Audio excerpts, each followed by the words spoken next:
Right ఇక breaking news చూస్తున్నాం. కవిత bail petition ను ఇవాళ విచారించనుంది Delhi high court. Delhi liquor scam లో అరెస్ట్ అయి తిహార్ జైల్లో ఉన్న కవిత బెయిల్ కోసం ఢిల్లీ హైకోర్టుని ఆశ్రయించారు.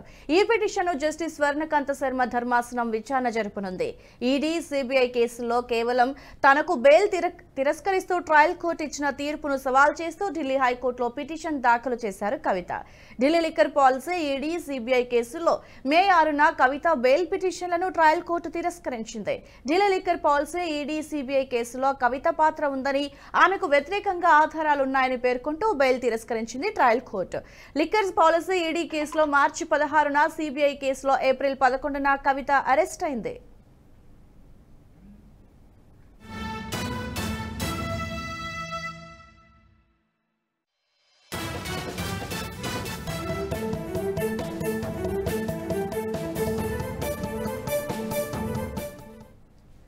రైట్ ఇక బ్రేకింగ్ న్యూస్ చూస్తున్నాం. Delhi liquor policy, ED, CBI కేసుల్లో మే 6న కవిత బెయిల్ పిటిషన్లను ట్రయల్ కోర్టు తిరస్కరించింది. Delhi liquor policy, ED, CBI కేసుల్లో కవిత పాత్ర ఉందని, ఆమెకు వ్యతిరేకంగా ఆధారాలు ఉన్నాయని పేర్కొంటూ బెయిల్ ని తిరస్కరించింది ట్రయల్ కోర్టు. ఇక ఇదే అంశానికి సంబంధించి మరింత సమాచారం executive editor Shivaprasad phone line ద్వారా అందిస్తారు. శివప్రసాద్, చెప్పండి. కవిత బెయిల్ పిటిషన్ ని వాళ్ళ ఢిల్లీ హైకోర్టు విచారించనున్నట్లుగా తెలుస్తోంది. సో కవితకి ఈ రోజైనా బెయిల్ వచ్చే అవకాశం ఉందంటారా? సాక్ష్యాధారాల మీద ఆధారపడి ఉంటుంది ప్రధానంగా. ఎందుకంటే కవిత కేసుకు సంబంధించినంత వరకు ఆమె కింగ్ పిన్, దీంట్లో ప్రధానమైనటువంటి పాత్రధారి, సూత్రధారి అన్ని కూడా ఆవిడే అనేటటువంటి ఆధారాలన్నీ కూడా ఈడీ కానీ, సిబిఐ కానీ రెండు కూడా కోర్టుకు సమర్పించినటువంటి నేపథ్యంలో దీనికి సంబంధించి తరవుగా విచారణ జరిగేటటువంటి అవకాశం ఉంది.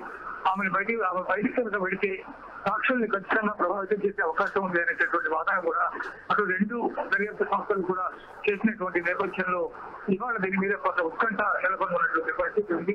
అరవింద్ కేజ్రీవాల్ కి షరతులతో కూడినటువంటి మధ్యంతర బెయిల్ ఇప్పటికే లభించినటువంటి నేపథ్యంలో కవిత కూడా బెయిల్ వస్తుందా అనేటటువంటి ఆలోచన కూడా కొంతమంది చేస్తూ ఉన్నటువంటి పరిస్థితి. మొత్తం మీద ఈడీ కూడా దీనికి సంబంధించి అనుబంధ ఛార్జ్ షీట్ ను కూడా దాఖలు చేసింది. ఇప్పటికీ ఈ ఛార్జ్ షీట్ లో కూడా 200 పేజీల ఛార్జ్ షీట్ లో అనేక రకాలైనటువంటి అంశాలను కూడా దాంట్లో పొందుపరిచినటువంటి పరిస్థితి ఉంది. సరే, ఏదేమైనా ఇవాళ దీనికి సంబంధించి గట్టిగా విచారణ జరిగేటటువంటి అవకాశం ఉంది. ఒకవేళ సిబిఐ, ఈడీ వాదనలతో కనుక కోర్టు ఏకీభవించినటువంటి పక్షంలో ఆమె రిమాండ్ మరొకసారి పొడిగించే అవకాశం ఉంది. జ్యుడిషియల్ కస్టడీలోనే కొనసాగించే అవకాశం కూడా కనిపిస్తూ ఉంది. రైట్ శివప్రసాద్, అయితే ఇప్పుడు ఆల్రెడీ కవితకి సంబంధించి, ఆమె పాత్రకు సంబంధించి వ్యతిరేకంగా ఆధారాలు ఉన్నాయి అంటే బలంగా ఉన్నాయని ఆల్రెడీ ట్రయల్ కోర్టు అయితే తిరస్కరించింది బెయిల్ ని. సో దీనికి సంబంధించి హైకోర్టులో, ఢిల్లీ హైకోర్టులో అయితే విచారణ జరగనుంది. సో ట్రయల్ కోర్టును కాదని ఢిల్లీ హైకోర్టు ఇప్పుడు విచారణ ఏ విధంగా పాజిటివ్ ఆర్ నెగిటివ్ అనేది చాలా ఉత్కంఠంగానే మారింది అనుకోవచ్చు సార్. సో దీనికి సంబంధించి ఏమంటారు? అంటే గతంలో కూడా హైకోర్టు తిరస్కరించినటువంటి సందర్భాన్ని కూడా మనం చూసాం. అందువల్ల ఇవే సాక్ష్యాధారాలు అక్కడ కూడా ప్రవేశపెట్టబడతాయి కాబట్టి, ఇదే ఛార్జ్ షీట్ దానికి సంబంధించిన కేసులు అక్కడే ఉంటాయి కాబట్టి వీటన్ని పరిశీలించిన తర్వాత హైకోర్టు దీన్ని పరిగణలోకి తీసుకుని మాత్రమే ఇచ్చేటటువంటి అవకాశం ఉంది. ఇందాక మనం మాట్లాడుకున్నట్టుగా సాక్షులు ప్రభావితం చేస్తారు ఖచ్చితంగా అనేటటువంటి అభిప్రాయం బలంగా కనుక కూర్చున్నటువంటి పక్షంలో మరోసారి ఆమె జ్యుడిషియల్ కస్టడీని పొందించే అవకాశం ఉంది. దీనికి సంబంధించినటువంటి బెయిల్ పిటిషన్ ఆమె తిరస్కరించినటువంటి కోర్టు తిరస్కరించేటటువంటి అవకాశం కూడా ఉంది. అందువల్ల 90% బెయిల్ రాదనేటువంటి ఆలోచన ఎక్కువ మంది ఉన్నారు. అయితే ఒకే ఒక కేజ్రీవాల్ అంశాన్ని పరిగణలోకి తీసుకుని ఆయనకి మధ్యంతర బెయిల్ ఇచ్చారు కాబట్టి కవితకు కూడా కొంత ఇంటీరియం బెయిల్ ఇచ్చేటటువంటి అవకాశం ఉంది అనేటటువంటి మాటలు కూడా వినబడుతున్నాయి. ఈ రోజు మధ్యాహ్నం దాదాపు 2 గంటల ప్రాంతంలో దీనికి సంబంధించినటువంటి పూర్తి సమాచారం మనకు లభించే అవకాశం కనిపిస్తూ ఉంది. Right, thanks for the update sir.